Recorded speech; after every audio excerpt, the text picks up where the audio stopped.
In Rivers State, the political feud between Nyesom Wike and Governor Siminalayi Fubara has reached a critical point. What began as tensions between the former governor and his successor has now escalated into impeachment proceedings today, of course, recently. Now, the Rivers State House of Assembly formally initiated impeachment proceedings against the governor as lawmakers accused him of gross misconduct, including the demolition of the assembly complex, extra-budgetary spending, withholding funds intended for the Assembly Service Commission, and failing to comply with a Supreme Court ruling on legislative autonomy. Now, 26 members signed the notice of allegations invoking Section 188 of the Constitution. As Speaker, Martins Amaewhule confirmed the process following Wike's claim that Fubara had breached a peace accord brokered by the President, Bola Tinubu. The Assembly had initially scheduled its next sitting for January 26th, but reconvened to begin proceedings, as lawmakers are expected to meet again in the coming days to continue deliberations and decide the fate of the governor. Meanwhile, the Rivers State APC has rejected the impeachment move against the governor, warning it could destabilize governance. As party spokesperson Darlington Waju said the process is politically motivated and undermines stability, insisting the Assembly should prioritize peace and service delivery. Tonight, we trace the genesis of the Wike-Fubara rift, examine the allegations driving impeachment, and also look ahead to the Assembly's next step. Well, joining me to discuss this and more, I have my guest this evening.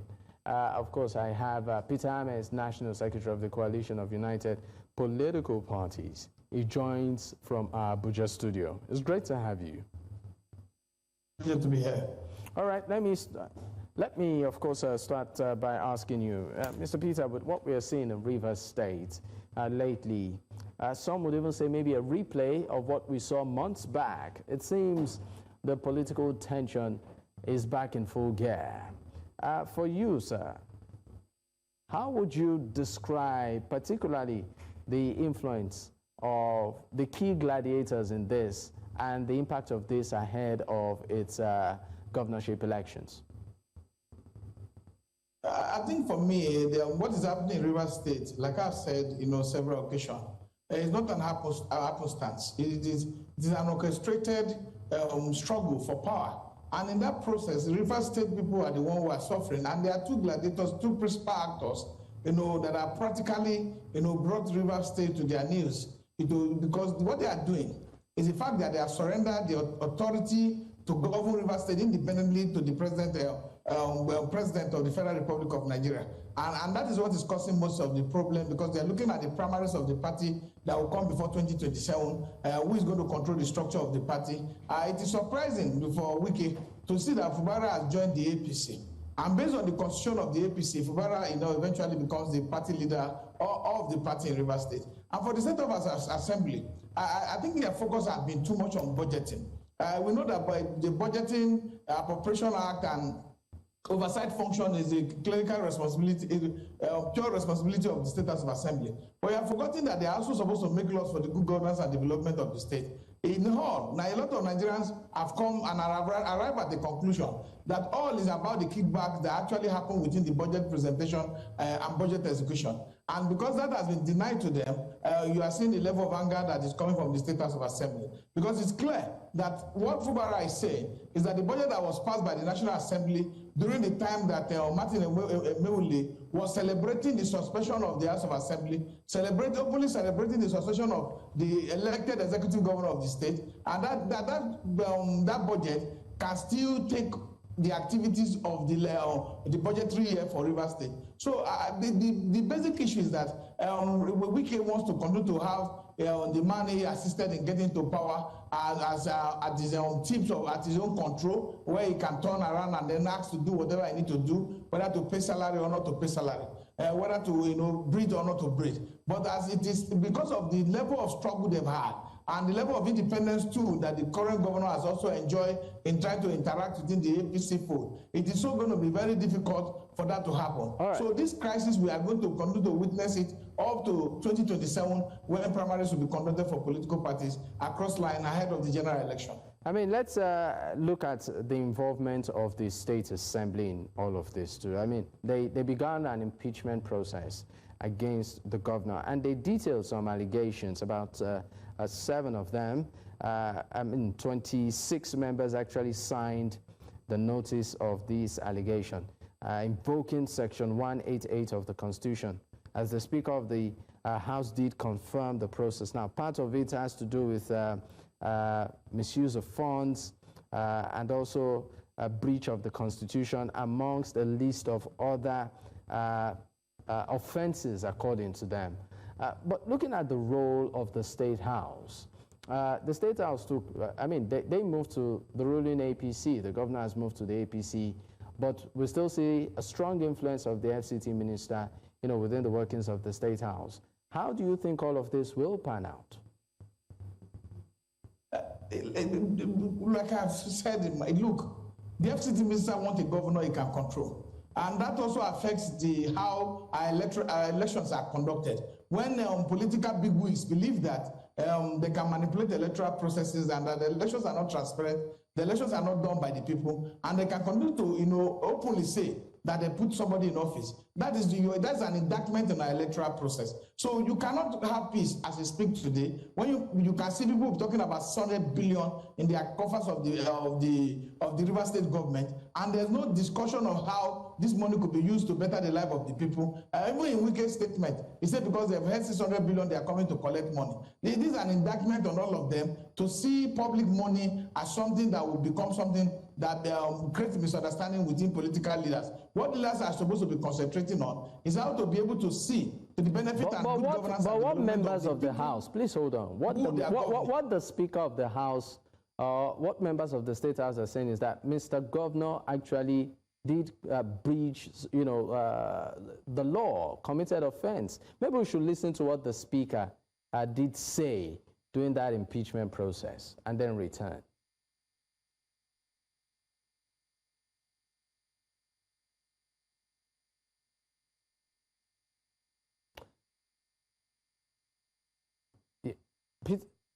So please, let's listen to what the Speaker did say. Okay, I think while we are trying to get that video, of course, we would go back to it. But the Speaker actually did highlight some things, you know, in that particular video. I think we have it now. Let's take a listen.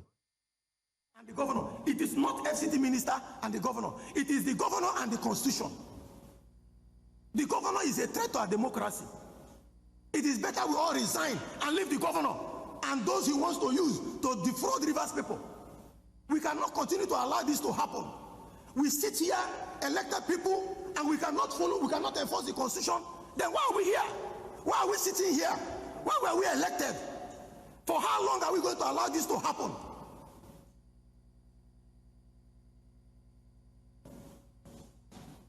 Distinguished colleagues, enough is enough. If they want us to forget the legislature, we leave the legislature. Let only the governor and the deputy governor spend as they like and eat our money and do as they like. Why were we elected? Why do we have the legislature? Why can't we be allowed to do our job? Distinguished colleagues, I thank you for your contributions. We will follow this impeachment process through. The Supreme Court has confirmed that the governor has committed offenses against the Constitution. Let the law take its course. The law has to take its course. Mr. President, we thank Mr. President. He's a father. Mr. President has done his best. Mr. President has spoken to the governor. In my presence, Mr. President told the governor, I'm giving you a second chance. The governor refused. He gave him another one. The governor refused. How many times will the Mr. President call us? Distinguished colleagues, I thank you for your contributions. Prayers have been properly canvassed by members. Those in favor of the prayers of this motion should indicate by saying aye. Aye. Again, say nay. The ayes have it. Distinguished colleagues, by this motion, this House hereby condemns the refusal of the governor of Rivers. Of course, there you saw the Speaker of the State House in Rivers there starting the impeachment process and highlighting some things that prompted it, saying that the governor has breached the Constitution and should face or should dance to the full wrath of the law. I'm coming back to you, Mr. Peter Ameh, but let me bring into this conversation Honorable Solomon Eke, is the former Commissioner for Power, Rivers State. Thank you for your time, Honorable Solomon.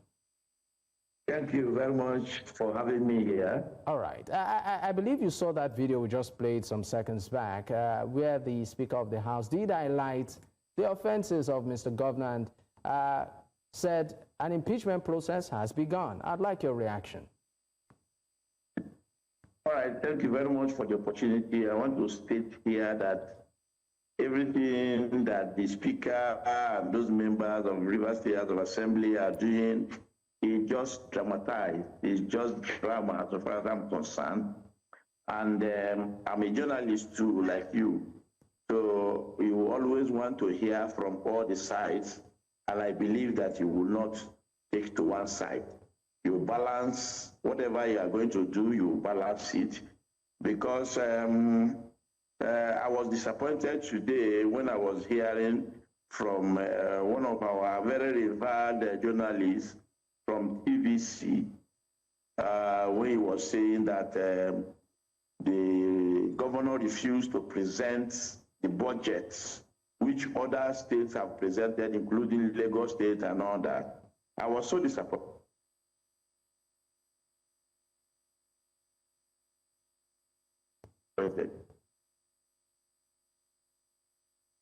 Because it's not as if he does not know the reality of things was presented very late, and that budget is still alive till even June this year.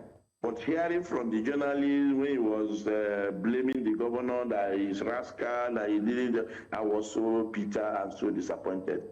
And I don't think that for any reason a journalist should compromise himself, his standard, or that erroneous mistake. But on the Speaker, Martins Amaewhule is from my constituency. I want to say that I voted for him. And I want to apologize to the entire Nigerians or Rivers people that we made a mistake. So voting somebody who did not, Honorable, who does not have his own mindset. You regret voting Martins Amaewhule to represent you in the State House? Yes. Constituency 1, Evo Kingdom. I regret. And I regret convincing my followers, my supporters, to vote for Martins Amaewhule. He's a man that does not have his own mindset. He does not believe in the power of majority, the people that vote him. He believes in his organ or somebody who assisted him to be in that position one way or the other, whether financially or by connection or whatever means, to be nominated, to be in that place and all that. And so he does not believe. But what I want to remind him is that his duty is to represent the people. And it's the wish of the people that he should canvass at the hallowed chambers of Rivers State House of Assembly. Anything contrary to that, you are already attracting nemesis to yourself. And that is why I can boldly tell you today, Martins Amaewhule cannot contest election in our kingdom where he represents and win election anymore. Wow. He cannot do that. Because I'm a grassroots politician. I have been a vice chairman of a local government. I have been a local government chairman. I have been an advisor to the governor of Rivers State, and I'm the immediate past commissioner for power. So I want to say, if you talk about party politics, I have been in different positions from the ward level to the LGA level, holding one position of party. So you can't tell me I'm grounded when it comes to party politicking. Honorable, you've made your point. In essence is that, unfortunately, like I will always tell anybody, we are to be blamed for allowing these people to represent us. All right, Honorable, we'll definitely pick up on that. Please hold on. We'll pick up on that. We need to go on our first break. When we return, we'll definitely continue with your line of thought and also bring Maoboye Nengeobo, the Secretary General of the Joy Youth Council Worldwide, into this conversation. Stay with us, we'll be right back. All right, many thanks for staying with us. It's still Politics HQ on News Central Television, and we're looking at the politics in Rivers State and all of the happenings there. I still have my guests with me. Well, let me go to our Abuja studios to, of course, connect with Peter Ameh. Peter, I would just give you 30 seconds. Looking at everything we are seeing in Rivers State, everyone's, quite a number of people are saying, look, the FCT minister, should be blamed in this, is overbearing, it should allow the governor, rule in peace and all of that. It should restrict his influence in the state and all. But in all of this, does Governor Siminalayi Fubara have any shortcomings? There was definitely be shortcoming if you want to look at it from the angle of Nigerian politics. The rivalry between both of them is a struggle for political domination and political authority. And it has gone further to say who bowed lowest, who will bow lowest before Tinubu. And right now, Tinubu was the ace and say, whatever I tell them, jump. Both of them will ask how high or how, to what extent that jump will be. Today, they are beholding and they are completely, totally taken over by Tinubu, President Tinubu. The fact remains that Wike is bittered over the way Fubara has resent on taking orders from him. But I think if you have assisted people to get to power, what you should do is to allow them govern the state, right? Is to allow the conscience of the people and the authority of the law to be in charge of the affairs of the state so that the ordinary people can benefit from governance. And from what we hear on the street and the silent whispers among Nigerians is the fact that they say it's the issue of money, and that when you want to control a state, you want to control whatever persons you have put in office, you have to control the resources along that line. People don't really believe Martins Amaewhule because they see him as a puppet of the minister of the FCT.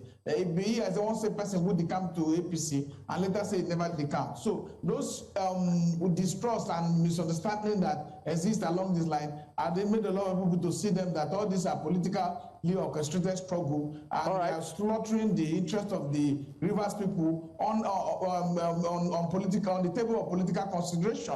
It is clear that what we need is to follow the law process. Even if they say they are going to impeach the governor in line with Section 188, they also know that after the governor responds to whatever allegation that has been doing, they have to also write to the chief judge of the state to be able to set committee. So the power to remove the Nigerian Constitution has been able to insulate it from just ordinary operation of the State Assembly, so that it does not just become a political weapon in the hands of those in politics to undermine governance and undermine the legitimacy of those who have been elected into power. All right, thank you very much. In Rivers State is really disheartening, it's disappointing, and it's heartbreaking that all people are doing on a daily basis, carrying money and also flouting electoral regulations that give timeline for campaign, and those regulations are now no longer in use because our politicians have made themselves more stronger than the laws that govern the affairs of our country. So all right, thank you very much. This struggle for power is not going to benefit anybody. It's not going to benefit both of them. The greatest victory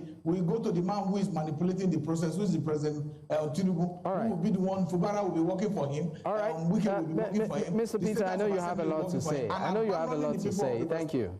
But let's, of course, bring in Maoboye Nengeobo into the conversation. Secretary General, Joy Youth Council Worldwide. It's great to have you. Now, I'd just like to know your opinion quickly. With everything happening in Rivers State, particularly right now, we have the State House of Assembly pushing impeachment proceedings.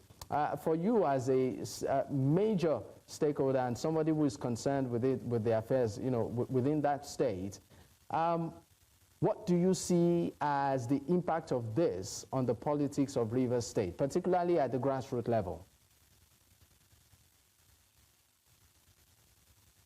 Okay, so I'll start. Good evening, Gafo, and good evening to all the viewers. I'll start first of all with the constitutional provisions of the House of Assembly, sections, Chapter 6, Part 2, Sections 188, subsections 11 of Section 188 gives these people the powers. From Section 188 itself, it has about 11 subsections. subsections 1 to 10 tells you how to remove it, the governor and the deputy. And, and subsections 11 of section 188 tells you what gross misconduct is, and that it's, when you contravene some sections of the Constitution, and also that the House of Assembly are at liberty to define what gross misconduct is. So, like I told some other media guys yesterday, that the House of Assembly members could just not like the governor's face and they will say that is gross misconduct. But it is left for the chief judge to set up the 7-man committee, and if the committee of unquestionable characters, persons with unquestionable character, in this committee finds the governor, wanting, and that indeed what he's been accused of by the House of Assembly is indeed gross misconduct, then it goes back again and the governor can be impeached. But there's something dodgy here, therefore. Our dear Martins Amaewhule, I have no issues against him. The Speaker of Rivers House of Assembly is just trying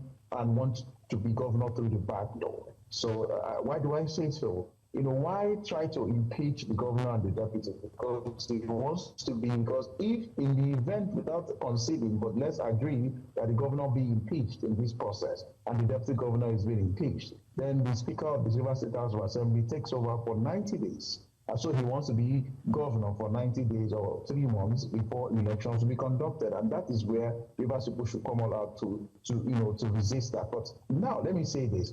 As a supporter of the governor, perhaps I'll be one of the most symbolic people who is supporting the governor without most of the persons you call here would have been from the government. I have been one single individual supporting the governor with my own resources. Now, as somebody who is supporting the governor, I'm also not happy with the governor's disposition on this. I'll say this quite frankly. First off, up to this point, we do not have a spokesperson or a spokesman who serves as chief press secretary to the Rivers State government that will begin to tell us the issues, how to defend the governor. Somebody whom I can pass for a chief propagandist, so to speak, because the governor is not saying anything. Secondly, the FCT minister, we all know Wike to be who he is. However, he's been very consistent for the past, he has visited about 11 to 12 LGAs, if not up to the 23 local governments. And this man has been very consistent in saying one thing, that agreement is agreement. Now, let me say this. I want to ask, is there an agreement? Was there an agreement? We were told and we saw, and we saw in the media that the governor went into meetings or agreements or whatever, behind closed doors, had conversation because of trying to settle this issue, which they call political solution, with about 60 persons or 30 something or 40 something up to 50 persons. Okay. And he went there all by himself, nobody from his team. Nobody from his team, not even the gentleman there whom I know, Solomon Eke, who was commissioner for power. He didn't even carry Solomon Eke alongside any other person. So the governor went there for that meeting. For me, that wasn't really good political show. Right now, the governor is also not out there debunking, the FCT minister that there's no agreement, or if there is, this is a type of agreement. Now, I am taking this position. Should there be an agreement, and if you've agreed on anything, then I would suggest and advise that the governor keeps up to that agreement, because the FCT minister is insisting that agreement should be agreement. All right, my boy. It is social media buzz, gossips, for people who want to social climb and giving us documents. My boy. Not officially coming from the government of Rivers State. That's why I said the chief press secretary would have done a better job for the government. Maboye, I'm sorry to interrupt you, but we are trying to manage time. You raised a pivotal point here, agreement, which of course the FCT minister, has been hampering on. So this will of course be my final question to Honorable Eke. Honorable Eke, the FCT minister keeps saying agreement. Okay, I understand that we of course have lost him. But at this point, we should go on a quick break. When we return, of course, the show continues. Stay with us, we'll be right back. All right, many thanks for staying with us. It's still Politics HQ on News Central Television, and we are, of course, looking at issues in Rivers politics. Honorable Solomon Eke, I believe you're there now. We have you now. So I wanted to ask my final question before we wrap this first half off.